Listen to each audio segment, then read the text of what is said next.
एक व्लॉग में देखते हैं तो आपकी मम्मी पे सिंपैथी आ जाती है, दूसरे व्लॉग में देखते हैं तो आपकी भाभी पे सिंपैथी आ जाती है, तीसरे व्लॉग में देखते हैं तो आप पे सिंपैथी आ जाती है। तो अगर सभी को सिंपैथी कार्ड खेलना है तो या तो एक साथ आके खेल लो, ठीक है, और अगर अलग अलग ही खेलना है तो एक ही बारी में सबके बारे में आके बता दो। ये टुकड़ों टुकड़ों में बता के आपस में युद्ध छिड़ाने वाली कोई भी जरूरत नहीं है। Hello friends, welcome back to another reaction video और मैं हूं ज्योति। वेलकम करती हूं आप सभी का अपने चैनल में।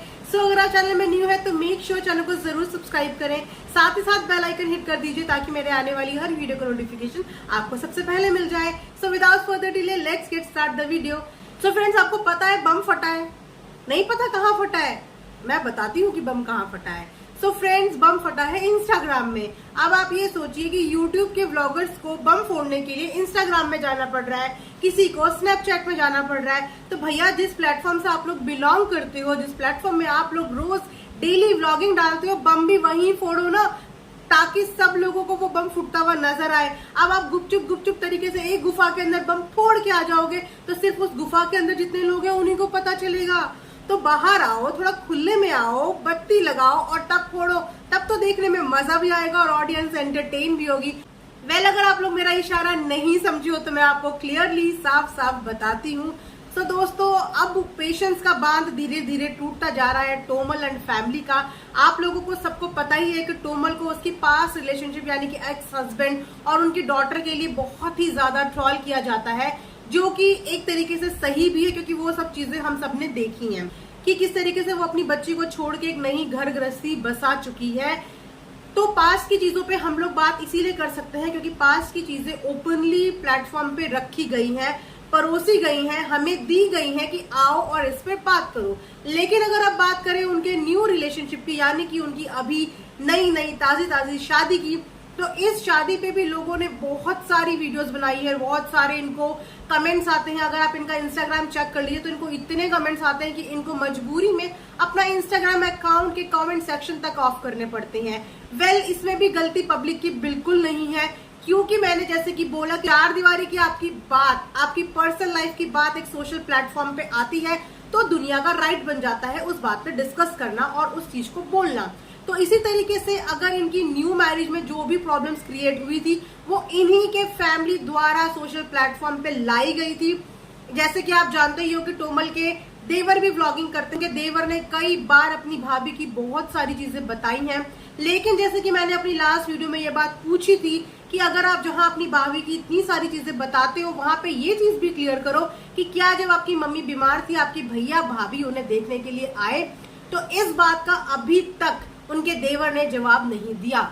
मतलब दे दिया लेकिन उस समय तक जवाब नहीं दिया था। अब मैं आपको बताऊंगी कि उनके देवर को किस मजबूरी में इस बात का जवाब देना पड़ा। तो देवर को इस मजबूरी में जवाब देना पड़ा क्योंकि देवर तो कुछ बता ही नहीं रहे थे, वो सिर्फ उतना बताते थे जिसमें टोमल नेगेटिव शो हो। वो है नेगेटिव, लेकिन उनके देवर ने भी सिर्फ उतनी ही बातें बताई जिसमें उनकी भाभी और ज्यादा नेगेटिव दिखे। लेकिन जब सब्र का बांध टोमल का टूट गया, लोगों ने हद मचा दी उनकी। उनको तो छोड़ो, उनके पति को भी टारगेट करना, मतलब किसको नहीं छोड़ा टारगेट करने के लिए। तो उसके बाद टोमल ने अपने रिप्लाई में बड़ी फटकार लगाते हुए एक कमेंट किया। वो कमेंट मैं आप सबके लिए यहाँ पे लगा दूंगी कि उसने बोला कि मैं उसी घर में रहती हूँ, हम लोग सिर्फ एक अलग कमरे में रहते हैं लेकिन मैं उसी घर में रहती हूँ। इतने टाइम से, पिछले 1-1.5 महीने से सारे लोग आप लोगों से सिर्फ यही तो पूछना चाह रहे थे कि आप लोग अलग रहते हो या आप लोग साथ रहते हो। साथ रहते हो तो कैमरे में क्यों नहीं आते? तो फट के ये बात बताने की क्या जरूरत है? ये चीजें पहले ही आराम से क्लियर कर देते ऑडियंस को। और ऑडियंस पे गुस्सा करने से बेहतर ये होगा कि आप अपने घर के लोगों पे गुस्सा करो, क्योंकि आप लोगों के घर की बातें आप ही के रिश्तेदार प्लेटफॉर्म पे, यूट्यूब प्लेटफॉर्म पे लेके आ रहे हैं। तो मुझे सिर्फ इन ब्लॉगर्स की यही बात समझ में नहीं आती कि ये हमेशा गुस्से में तिल मिलाते हुए अचानक से सडनली आके क्यों फट जाते हैं। जब तक ये चीजें धीरे धीरे चलती हैं, ये तभी आके उन चीजों को क्लियर क्यों नहीं करते? कितना टाइम लगता है ये सब बताने में, कितना 1 सेकंड कि ये हमारे साथ रहते हैं, हम एक अलग कमरे में रहते हैं, सिर्फ इतना। साथ ही साथ टोमल ने अपने ससुराल की एक बात और बताई कि इनके ससुराल में मेड्स लगी हुई है जो घर का काम करते हैं और उस पे भी इनके देवर का रिएक्शन आया, यानी कि भाभी रिप्लाई कर रही है इंस्टाग्राम पे और देवर रिप्लाई कर रहे हैं यूट्यूब पे अपने कमेंट्स में। तो इनके देवर ने बोला कि मैंने कब बोला कि वो साथ में नहीं रहते। तो देवर जी, ये तो एक बहुत ही हिपोक्रेट जवाब आपका हो गया। आपने ये नहीं बोला कि वो साथ में नहीं रहते, आपने ये नहीं बोला कि वो साथ में रहते हैं, तो आप आखिर में बोलना चाहते क्या थे? और अब आप क्यों बोल रहे हो? क्योंकि अब फाइनली आपकी भाभी ने आके जवाब दे दिया है, रिप्लाई में अपनी असलियत बता दी है। तो अब आप भी यहाँ पे बोलने के लिए आ गए कि भाई मैंने कब बोला कि वो घर पे नहीं रहती है, वो रहते हैं, वो अपने कमरे में रहते हैं और मम्मी और हम चारों जने का खाना हम लोग खुद बनाते हैं।